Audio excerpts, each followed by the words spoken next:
Welcome to the channel students. तो आज हम स्टार्ट करने वाले हैं मैथ्स का चैप्टर मैट्रिसेस। तो इसमें हम सबसे पहले ये देखेंगे कि मैट्रिक्स होती क्या है। ये बेसिकली काफ़ी आपके लिए इजी चैप्टर रहेगा, ये आपके सिलेबस का सबसे इजी चैप्टर है, बट आपको शुरू में इसको एक बार अंडरस्टैंड करना पड़ेगा। तो मैट्रिक्स बेसिकली रोज और कॉलम्स का अरेंजमेंट है। मान लीजिए इस साइड इस डायरेक्शन में हमारे पास रोज बनती हैं, तो रोज इस साइड पर हैं और इस साइड पर हमारे पास होते हैं कॉलम्स। रोज और कॉलम्स की जहां पर भी इंटरसेक्शन हो रही है वहां पर हमें बेसिकली एलिमेंट्स रखने हैं। यहां पर हमें एलिमेंट्स रखने हैं, जैसे 1 2 3 4 कुछ भी ABCD कुछ भी हम रख सकते हैं। और इसको अगर हम एक रेक्टेंगुलर ब्रैकेट में उतार लेते हैं तो ये हमें बना देती है एक मैट्रिक्स। तो ये हो गई इसकी रो नंबर 1, रो नंबर 2 और रो नंबर 3। एंड ऊपर क्या है, column number 1, column number 2 and column number 3। इसको हम बोलते हैं मैट्रिक्स। तो अगर आपको इसको डिफाइन करना हो, so matrix is an ordered rectangular array. Matrix is an ordered rectangular array of numbers और फंक्शंस। एरे ऑफ नंबर्स और फंक्शंस। तो ये इसकी सिंपल सी एक डेफिनेशन बन जाती है। मैट्रिक्स एक ऑर्डर्ड का मतलब होता है कि एलिमेंट्स का ऑर्डर भी हमें ध्यान में रखना पड़ेगा कि 2 यहाँ पर है या फिर यहाँ पर है या फिर यहाँ पर है। रेक्टेंगुलर शेप बनेगी इसकी, एरे मतलब इनको अरेंज किया हुआ है ऑफ नंबर्स या फिर फंक्शंस, जैसे XYZ कोई भी वैल्यू यहाँ पर आ सकती है। तो ये आपके लिए हो गया मैट्रिक्स क्या होती है, सिंपली एक अरेंजमेंट है। तो मैट्रिक्स में सबसे इंपॉर्टेंट होता है कि हमें मैट्रिक्स का ऑर्डर देखना पड़ता है कि मैट्रिक्स का ऑर्डर क्या है। ऑर्डर ऑफ मैट्रिक्स क्या होता है कि number of rose cross number of columns. जैसे कि फॉर एग्जांपल 2 एलिमेंट है, 4 है, 3 है, 1 2 0 है। इसमें रोज कितनी है, 1 and 2, row number 1 and row number 2। And column कितने हैं, 1 2 एंड 3। सो रोज कितनी हुई, 2 रोज हैं।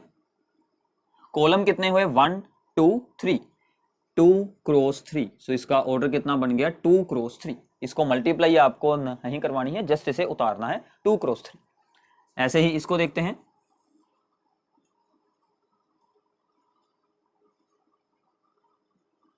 तो हम यहां पर कुछ एंट्रीज ऐसी उतार रहे हैं, इससे आपको ये आइडिया होगा कि कोई भी एंट्री आ सकती है, माइनस वाली, स्क्वायर रूट वाली, पॉइंट्स वाली, कोई भी एंट्री हो सकती है। इसमें रोज कितनी है, 1 2 3 4। कॉलम्स कितने हैं, 1 एंड 2।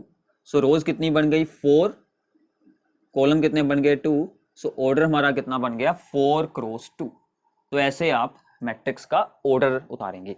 कोई भी मैट्रिक्स आपको दी हो सकती है, उसका आपको सिंपली ऑर्डर लिखना है। तो मैट्रिक्स की इंट्रोडक्शन आपको NCERT बुक में से जरूर रीड करनी है। वहां पर आपको इसके बारे में बताया गया है कि मैट्रिक्स को यूज कैसे किया जाता है। बाकी आपको इसकी एप्लीकेशंस इससे जो अगला चैप्टर है उसमें भी काफी मिल जाएंगी। तो ये हो गया ऑर्डर ऑफ ए मैट्रिक्स। इसके अलावा हम मैट्रिक्स को एक जर्नल फॉर्म में भी रिप्रेजेंट कर सकते हैं। हम ये जैसे ये मैट्रिक्स है या फिर कोई भी मैट्रिक्स है, हम उसको ऐसे रिप्रेजेंट कर सकते हैं। ए, मान लीजिए ये हमारी ए मैट्रिक्स थी, इसको हम ऐसे लिख सकते हैं ए। इसके एलिमेंट्स को हम जनरली लिख सकते हैं ए के साथ IJ। यहां पर I क्या रिप्रेजेंट करेगा, नंबर ऑफ रो। रो कौन सी हो सकती है, 1 और 2। और J क्या रिप्रेजेंट करेगा, नंबर ऑफ द कॉलम, 1 2 और 3। इसको रेक्टेंगुलर ब्रैकेट में पाएंगे और साथ में इसका ऑर्डर लिख देंगे, 2 cross 3, where I represents rows, J represent the column. तो ऐसे भी आप इसकी रिप्रेजेंट कर सकते हैं। और मैट्रिक्स को ऑलवेज कैपिटल लेटर में ही रिप्रेजेंट किया जाता है, ये भी आपको याद रखना है, ABC जो भी आपने यूज करने हैं। तो इसके बाद हम मैट्रिक्स की कुछ इंपॉर्टेंट टाइप्स के बारे में डिस्कस करते हैं।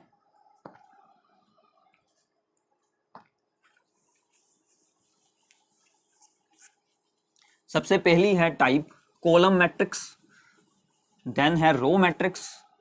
तो सबसे पहली टाइप होगी कॉलम मैट्रिक्स। कॉलम मैट्रिक्स मतलब जिसमें सिर्फ एक कॉलम हो, ओनली वन कॉलम, जैसे कि कोई भी ऐसी मैट्रिक्स हो सकती है, रोज चाहे 2 हो 3 हो 4 हो, उसके बारे में नहीं हमें पता होगा। फॉर एग्जाम्पल हम इनकी एग्जाम्पल्स ही सिर्फ लिखेंगे। रोज कितनी है, 1 2 3 4, 4 रोज हैं, column is only 1, so 4 into 1, ये हो गई हमारी column matrix, this has only one column. ऐसे ही बनती है रो मैट्रिक्स। रो मैट्रिक्स में क्या होगा, ओनली वन रो, जैसे ये कोई भी मैट्रिक्स हो सकती है, ओनली वन रो है। कॉलम कितने हैं, 1 2 3 4 एंड 5, तो इसका ऑर्डर कितना बनेगा, 1 into 5, 1 into 5 ऑर्डर बन जाएगा। तो ये एरोज सिर्फ आपको एक्सप्लेन करने के लिए बनाए जा रहे हैं, इनको उतारने की जरूरत बिल्कुल नहीं है। तो ये हो गई इनकी दो forms, column matrix and row matrix. इसके बाद सबसे इंपॉर्टेंट फॉर्म आती है square matrix. Square matrix, square matrix कौन सी होगी, जिसमें number of rows is equal to number of columns होगा, नंबर ऑफ कॉलम्स हो, उसको हम बोलते हैं स्क्वायर मैट्रिक्स। जैसे कि 2 रोज एंड 2 ही कॉलम, ऑर्डर क्या बनेगा, 2 into 2, 2 रोज एंड 2 कॉलम्स। ऐसे ही हो सकती है 3 into 3, ये कौन सी बन जाएगी, 3 into 3, 3 रोज एंड 3 कॉलम्स, ये हमारी बन गई स्क्वायर मैट्रिक्स। अब स्क्वायर मैट्रिक्स की बहुत सारी इंपॉर्टेंट टाइप्स होती हैं, उनके बारे में हम इसमें डिस्कशन करेंगे। तो सबसे पहली इसकी इंपॉर्टेंट टाइप्स है, that is the diagonal matrix. Square matrix के अंदर ही आपको और एक लिखना है heading, that is the diagonal matrix. Diagonal matrix क्या होगी, जिसके सभी डायगोनल एलिमेंट्स हैं वो 0 हों, डायगोनल मैट्रिक्स।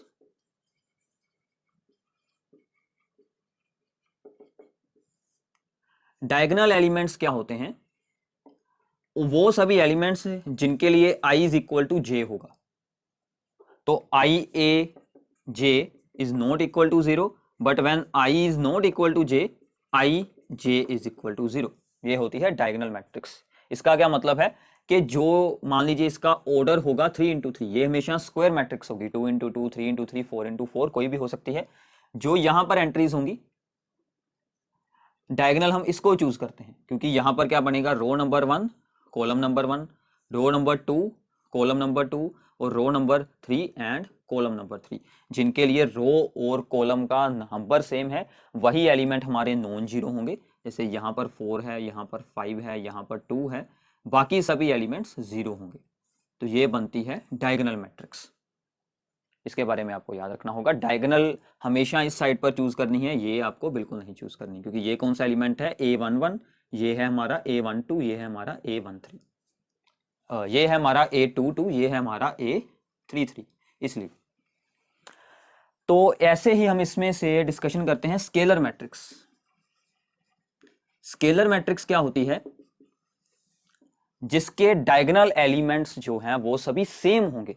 जैसे ये सभी थे, डायगोनल मैट्रिक्स ही होगी, बट उसके डायगोनल एलिमेंट्स सभी इक्वल रहेंगे, तो उसको हम बोलते हैं स्केलर मैट्रिक्स। जैसे 4 4 और 4 ही आ जाएं, बाकी सभी जीरोज हों, उसको हम बोल देते हैं स्केलर मैट्रिक्स। तो इन्हीं में एक और टाइप हो जाएगी identity matrix. This is very very important. Identity matrix, जिसके सभी डायगोनल एलिमेंट्स यूनिटी हो, 1 हो। जैसे यहां पर हमने 4 लिया था, इसके सभी डायगोनल एलिमेंट्स होंगे 1 1, तो इसको हम i के साथ रिप्रेजेंट करते हैं। This is represented by i। और बहुत बार क्या होता है कि i के साथ इसका ऑर्डर भी उतार देते हैं। जैसे इसका ऑर्डर कितना है, 3 into 3, तो हम यहाँ पर ऐसे लिख सकते हैं i3 और i2, जो भी उसका ऑर्डर होगा। तो ये आपकी बन जाएगी identity matrix, diagonal matrix and scalar matrix. इसके अलावा होती है जीरो मैट्रिक्स, जिसके सभी एलिमेंट्स 0 होते हैं। तो इसका मतलब कि हम किसी भी मैट्रिक्स को एक जर्नल फॉर्म में भी रिप्रेजेंट कर सकते हैं, उसके एलिमेंट्स को हम अज्यूम कर सकते हैं, उनमें एक जर्नल फॉर्म में रिप्रेजेंट करते हैं।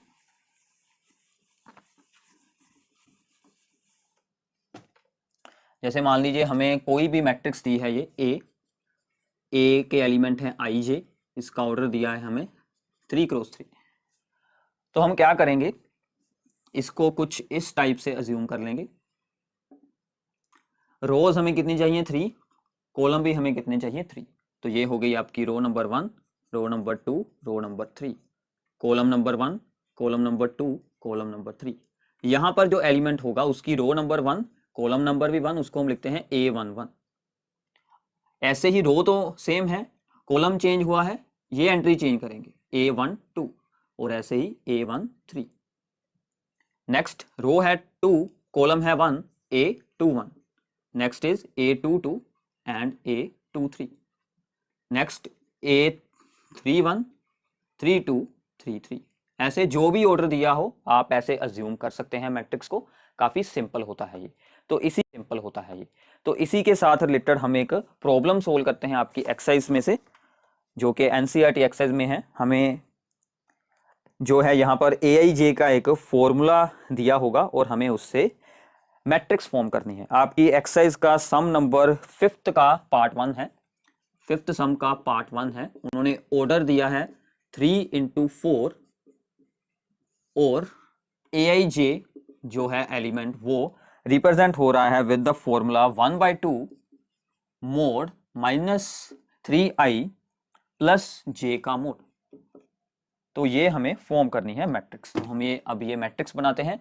हमें सबसे पहले तो ऑर्डर को चेक करना है। ऑर्डर कितना है 3 into 4, मतलब 4 हमें चाहिए यहाँ पर कॉलम्स। तो आपको सबसे पहले क्या करना है 3 into 4 कर दें और कॉलम्स आपको यहाँ पर बना लेना है एक और C4।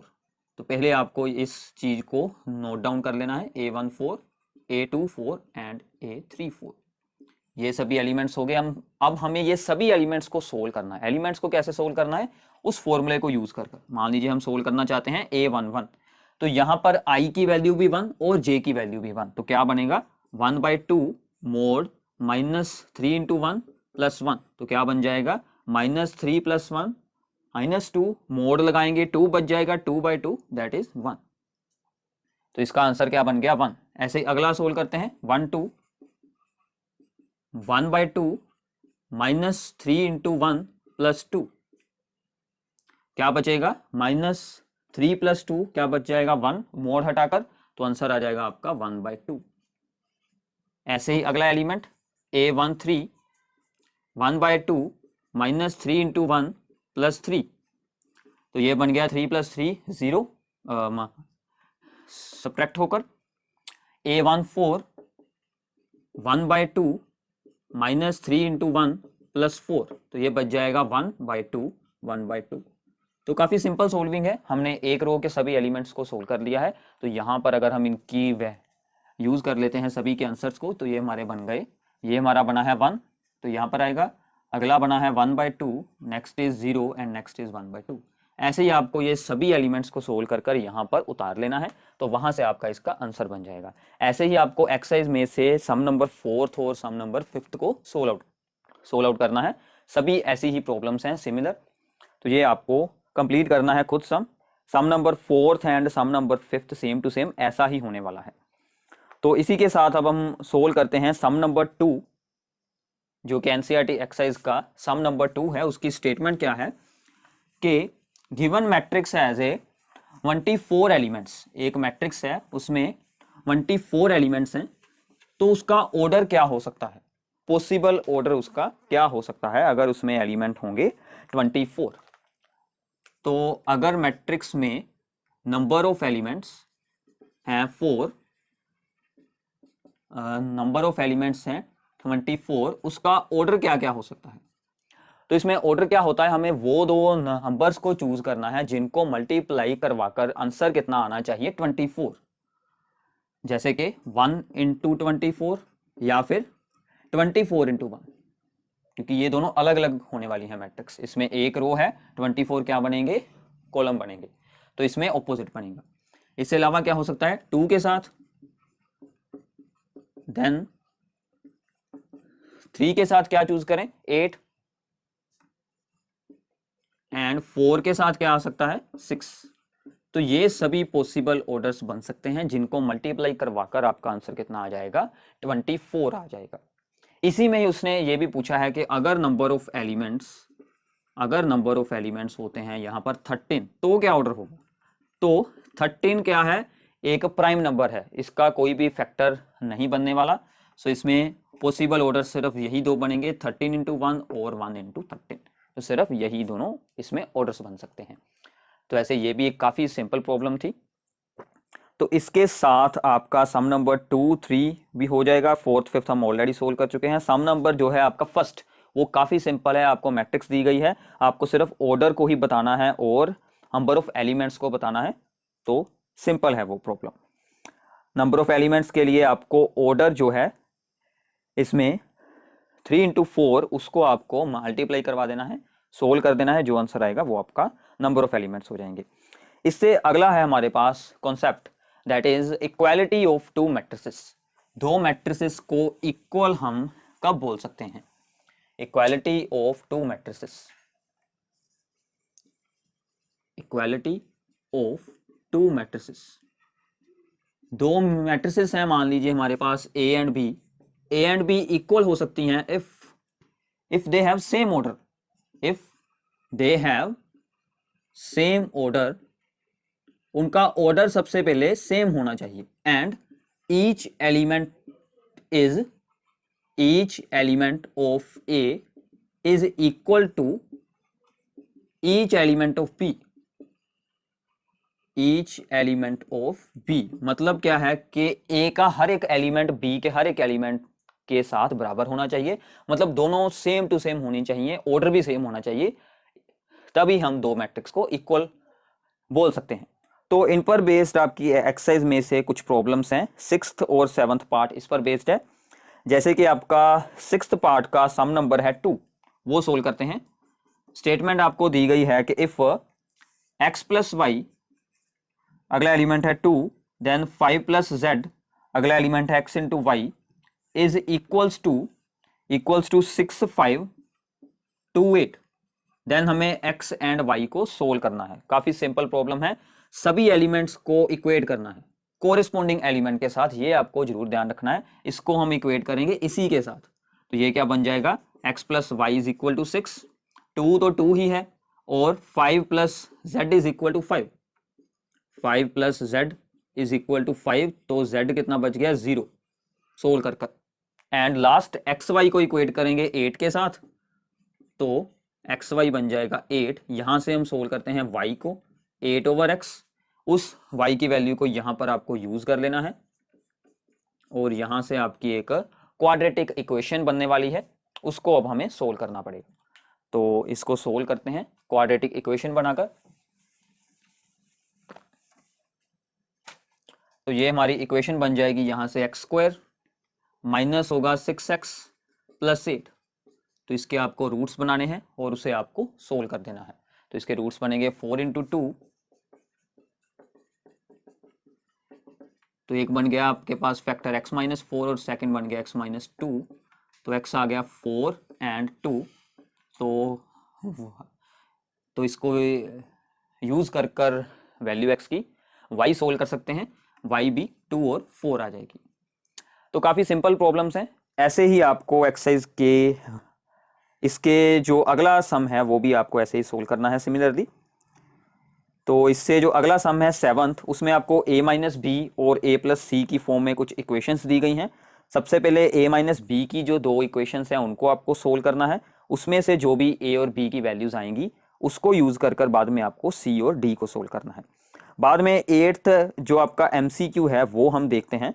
8th MCQ में उसने ये कहा है कि अगर ये एक मैट्रिक्स है A, ब्रैकेट में AIJ और ऑर्डर है m इंटू n, ये एक स्क्वायर मैट्रिक्स होगी तो कौन सा ऑप्शन सही होगा? m इंटू n मतलब कि नंबर ऑफ रोज और नंबर ऑफ कॉलम्स दोनों सेम होने चाहिए, फिर ही स्क्वायर मैट्रिक्स होगी। तो option C is the right answer. अगली प्रॉब्लम आपको सोल्व कर कर देखनी पड़ेगी कि x और y के क्या आंसर्स आते हैं। काफी सिंपल है। और last one is very very important, number of all the possible matrices of order 3 into 3, each entry 0 और 1। तो ईच एंट्री है 0 और 1 और ऑर्डर कितना है? 3 इंटू 3। ऐसी हम कितनी टोटल में मैट्रिसेस को बना सकते हैं? ऑर्डर है 3 इंटू 3, नंबर ऑफ एलिमेंट्स कितना हो जाएंगे? 3 इंटू 3 मैट्रिसेस में टोटल नंबर ऑफ एलिमेंट्स कितने बनेंगे? 9। सो दो ऑप्शन है 0 और 1 एंट्रीज होनी चाहिए। तो ये हमारी एंट्रीज के 2 ऑप्शन हैं, ये काफी इंपॉर्टेंट है, हर एक प्लेस के लिए 2 ऑप्शन है। So each entry can be filled with 2 ways, in 2 ways, हर एक एंट्री को 2 ways के साथ फिल किया जा सकता है। सो 9 elements can be filled in 2 raised to power 9 ways, क्योंकि सबके 2 ways हैं, 2 क्रॉस 2 क्रॉस 2 हो जाएगा अप टू द 9 टाइम्स। तो कितना आंसर आ जाएगा 512 ऐसी टोटल नंबर ऑफ मैट्रिसेस बन जाएंगी जो हम 0 और 1 के साथ बना सकते हैं, जिसका ऑर्डर कितना होगा 3 into 3। तो इसके साथ आपकी एनसीईआरटी की एक्सरसाइज नंबर 1 हो जाएगी। जितने भी सम्स इसमें अनसोल्ड आपके लिए छोड़े गए हैं वो सभी आपको खुद सोल्व करने हैं। काफी ये सम इजी हैं, तो प्लीज इनको आपको खुद सोल्व करना है। Thank you.